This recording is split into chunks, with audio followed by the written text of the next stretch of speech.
একটু মনে করার চেষ্টা করেন, আমার সাথে আপনার কত কথা হয়েছে। আমার ভয়েসটা আপনার কি মনে পড়ছে না? আমার চেহারাটা চিনতে পারছেন না? একটু দেখেন না খেয়াল করে, একটু একটু মনে করার চেষ্টা করেন প্লিজ। আমি ভোর চিনতে চিনতে কি গো মিয়া ভাই, অনেকক্ষণ যাবত দেখতেছি তো ঘোরাঘুরি করতেছেন, কাউরে খুঁজতেছেন? জি, এটা মিসিসিপিদের বাসা না? জি। কেন? কেন সেটা আপনাকে কেন বলবো? আপনি আপনার কাজ করেন।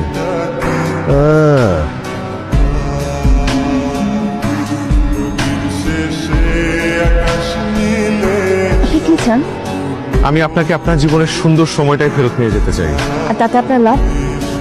দেখেন, আমি বিশ্বাস করি যে আমার মায়ের সুস্থতা পুরোপুরি আল্লাহর রহমতে, কিন্তু এরপরে একটা অচেনা মানুষ আমার মার জন্য এত দোয়া করেছে,